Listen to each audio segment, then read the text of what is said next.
Big changes are coming that are going to impact your home values for properties here in British Columbia. With the new year, changes are coming to real estate, and these can impact the value of your home, either good or bad. And this week, we're examining the two significant changes that are affecting the province's future. As cities begin to adapt with the new provincial regulations on short-term rentals and the small-scale multi-unit housing, the practical implications are becoming more clear. These major changes will impact many people and the values of their homes and properties, as the municipality has adjusted the bylaws to be in line with provincial government's plans to address housing affordability here in British Columbia. We have some insight to how it will look for Kelowna. So just get ahead of it regardless of the type of property. A key aspect of the provincial changes is that their implementation rests with the individual municipalities. It's Mark Coons here with Selling Kelowna Real Estate Group. If you're looking to buy, sell, invest in the Okanagan, reach out, give me a call. If you're a homeowner right now in the city, your home values might be impacted. If you do want to get more information, specific information tailored directly to you, reach out. I'd love to get in touch with you. All my information is below. I'm transitioning now to the small scale multi-unit housing, or SMUH. The most impactful takeaways is the homeowners in this small scale multi-unit housing and the relaxation of street parking regulations, which is a hot topic when it comes to developments. That's where you see a lot of the multi-family developments and variances. They are relaxing, and especially places that are close to bus stops or transit exchange, which is a significant shift in what the city of Kelowna is going to allow. If you do want to get emailed it, please reach out below and I'd be happy to provide it for you. Developments in Kelowna are going to look different now with this new bylaw. There's going to be more on-street parking. Even if you're not interested in development, as you drive downtown or close to the bus stops, you're going to start to see more on-street parking needed. They are also adding higher density allowable if you're within the certain proximity of a transit exchange system. There are two new exchanges that they are implementing: the KGH and Orchard Park areas, where there are going to be some properties that are going to be increasing in value, where you can go a little bit higher density. They're calling up to 10 stories in some of these areas if you're close to an exchange. If you have a property, or if you're looking for properties that maybe can have higher density, reach out, because we do have a lot of those properties off market and or available that we can get you in touch with. Regarding for homeowners, regarding this small scale multi-unit housing, is the relaxation of off-street parking. Whether you have a home in the area or if you're looking at developments, regardless of this is going to impact people, because there is going to be more parking on street.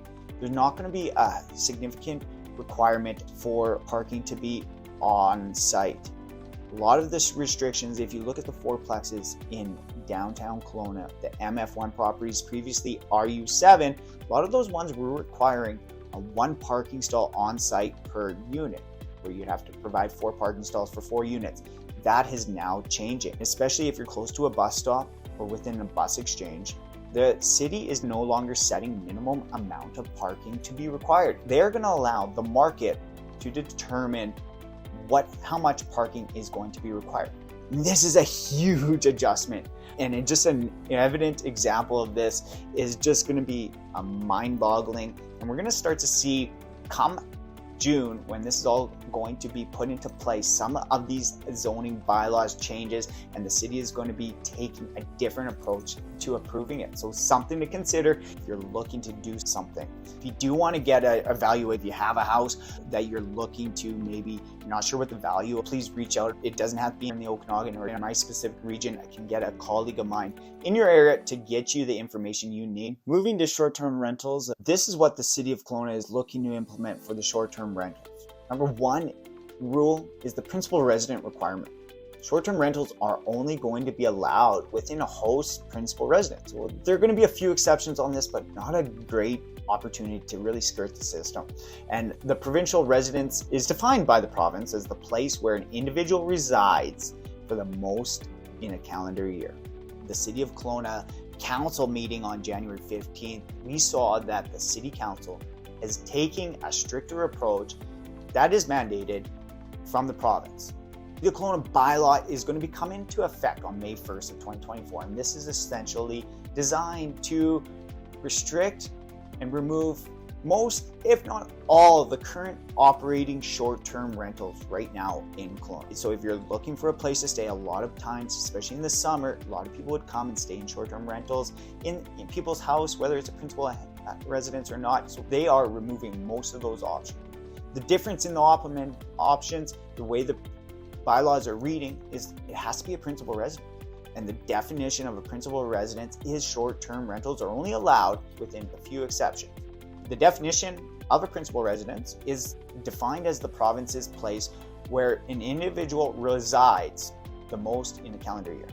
So what that means to you is these changes have the ability to significantly impact the values of apartments right now in Kelowna. And this is going to be if you are thinking about selling an apartment in the next 2 or 3 years, to assess the risks and rewards and maybe get ahead of the potential impact. Even if it isn't a short-term rental apartment, there's going to be a lot other competition coming on the market and a lot of motivated sellers, because those properties that are being used and cash flow and make sense on the short-term rental might not make sense in the long-term market. So we might not see as much long-term market rentals coming on the market, but we're going to see more resale because people cannot currently cash flow unless they bought it years ago and have enough equity in it.